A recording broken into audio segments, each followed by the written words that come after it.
I'm Lonnie Shambi, and with my partner, Stan Simpkins, this is Top of Mind Awareness, 3-minute snippets of things that we think are important to small business owners. Today, we're going to talk about something that's probably happened to many of you, and that is what happens when one of your employees, key employees, becomes a competitor, either joins a competitor or ends up starting his own business. Stan? Oh, happens all the time, Lonnie, even in our professions. Yes, indeed, it does. And the thing is this, we never plan for such a thing. We figure everybody's happy, and no, don't figure. The important thing, you've got to be listening, because if somebody is going to leave you to go and join somebody else, start their own business, they didn't think about that this morning.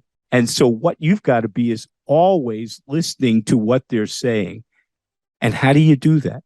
Well, do a lot of one-on-ones with them, especially key people, because the key people will come to you invariably and say, I'm thinking about this. Can we do this within the business?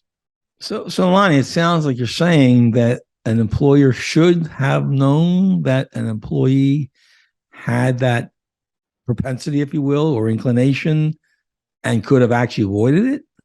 Yes, indeed, I am. And how do you do that? You listen. You listen very carefully.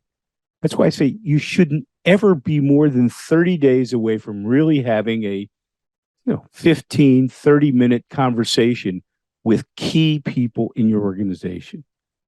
And it's not just your immediate management team. It could be up-and-comers. So you got to watch them, manage them really carefully so that they're feeling like people are listening and they're growing. If someone really had that propensity, that inclination, is it really on the shoulders of the owner that person left? I mean, don't some people just have that need to someday and they just mature a little later and decide to go on their own? Is it really they're leaving because they didn't get their needs met? Yes, it is. That's exactly it. Because the thing is this, most of the time you brought them to this level. Okay? You've invested time in them and you've brought them along. And what's going to happen is that all that knowledge is going to leave. If anything like this is a surprise, then you know you're not doing it right. Yeah.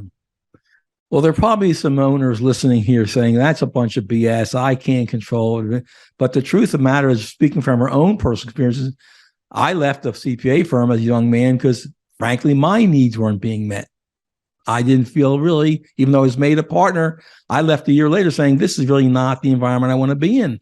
And you see it all the time in the trades. So many people who are in the trades, whether it's carpentry or HVAC, whatever, yep. You'll talk to them and they're on their own trying to build a practice. And I go, why'd you leave? And you go, well, the guy never listened to me. Exactly. And see that, Stan, you just hit it right on the head. And that is listen. Listen to your key people. Listen to all your people, but listen especially to your key people so it doesn't come back and bite you in the ass at some point in time. We could spend the whole hour on this one. And all we can say to you as our viewers, if you're listening to this and you are the small business owner, you've got some key employees you don't want to lose, see if you're listening. It may sound trite, it may sound lecturing, but we'd be doing you a big favor because you can avoid a big headache you don't need.